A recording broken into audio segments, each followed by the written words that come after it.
existe um monte de tipos de chassi de berço duplo, chassi de berço semiduplo, chassi com motor integrado à estrutura, chassi de alumínio, chassi de tubo, de aço. O que você diria para a gente um pouco desses tipos de chassis, Luiz? Ô Edu, legal. Tem bastante situação de chassis diferente para cada moto, para cada aplicação, né? Então é legal a gente estar conversando com esse assunto aos amigos do podcast do Moto Premium. E assim, a gente tem o chassi monobloco, o chassi Diamond, que pode ser tubular ou estampado. Essa é uma vantagem muito grande. Só um parênteses. Diamond é quando o motor faz parte estrutural, do conjunto. ele faz parte do conjunto. E tem algumas variações do Diamond. Então assim, ele pode ser um Diamond estrutural que tem uma trave única na parte superior.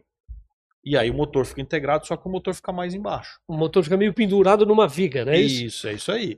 Quando você tem o Diamond de dupla trave, o motor fica encaixado dentro do chassi. O que você faz com isso? Você abaixa o centro de gravidade da moto, você ganha melhor agilidade, principalmente nos urbanos. Então isso é uma diferença grande. Então essa situação, e aí você pode abrir. Com isso, o chassi pode ser em alumínio ou em aço. Aço tubular, aço estampado, onde a gente vai ganhar as diferenças.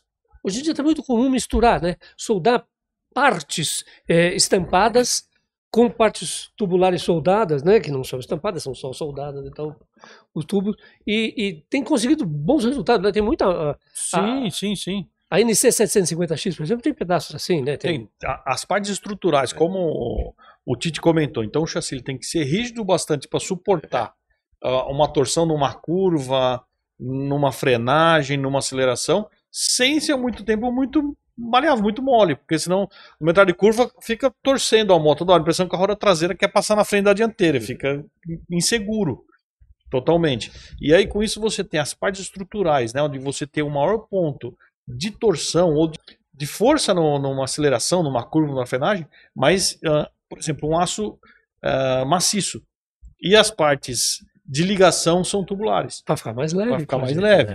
Até para torcer, para você ter uma certa maniabilidade. Porque senão você fica andando em cima de um bloco de ferro. E essa questão de você ficar andando em cima de um bloco de ferro, a gente já viu que não funciona, né? O chassi precisa ter um certo movimento, principalmente em curva, não é isso? Quando você vai curvar de alta velocidade, as rodas entram, elas meio que fazem trajetos um pouco diferentes. Elas oferecem resistência, né? Então, assim, ainda dentro do tipo de quadro, às vezes as fábricas elas adotam um quadro pela facilidade de produção também. Claro, então, tudo, porque, assim, tudo que é industrial tem que ser levado em conta, né? Se você tem um produto que tem de nicho que vende um pouco, você pode ter uma fabricação mais demorada, pode ter uma linha que demore mais. Agora, um produto como a CG, que a gente viu na fábrica, sai mais do que pão em padaria lá, né? Quanto por dia sai CG? Hoje, CG tá na casa mais ou menos de umas 3.000 motos por dia. Por dia? CG, por dia. Mas você dizia... Então, dos a gente tem, assim, no universo de competição, por exemplo, né? Os quadros perimetrais com trave de alumínio, eles dominaram durante muito tempo, né? Aí chegou uma marca italiana lá, a Ducati, que colocou um quadro tubular. Uma treliça externa. Uma treliça. E começou a dar resultado também. Aí veio a KTM, fez o quadro tubular também. Então, o desafio em competição é justamente trabalhar com metais que sejam leves e resistentes. A KTM tinha a experiência do motocross, né? Então ele foi buscar no motocross os tubos que eram necessários para ter a resistência e a torção necessária para uma moto de competição. A Ducati a vida inteira trabalhou com chassi tubular, né? Eles, no finalzinho agora que eles estão usando meio misto, né? Meio tubular com perimetral de alumínio. Então, assim, os chassis, eles não tem só característica de manobrabilidade, de uso, né? Ele tem que levar em consideração construção, fabricação, tem que levar em consideração um monte de coisa, né? Mas a grande briga do chassi é tubular versus perimetral. E o perimetral é aquilo que ele falou. É quando as vigas envolvem o motor, parte do motor. As vigas principalmente superiores, né? Depois tem onde, geralmente, o motor faz parte da estrutura no chassi perimetral também. Ele é meio pendurado, mas ele é torsional, né? Ele faz parte. Ele faz parte. E ainda tem nessa situação do perimetral, pode ser assim, a parte estrutural dele sem aço e o subchassi em alumínio. para aliviar peso. Para ficar mais leve, Entendeu? Onde você vai montar ali na moto, né? O assento do piloto, do garupa, a rabeta, toda a parte elétrica da moto é em alumínio. Então, uma estrutura mais E leve. nesse caso, se sendo materiais diferentes, ele é parafusado, provavelmente, Parafusado, e não parafusado. soldado, né? É o caso que a gente encontra não só em moto de chassi Diamond, por exemplo, a Africa Twin. A Africa Twin é uma moto, tem um chassi de berço semiduplo, uma característica de uma moto on-off e o subchassi em alumínio, para aliviar peso.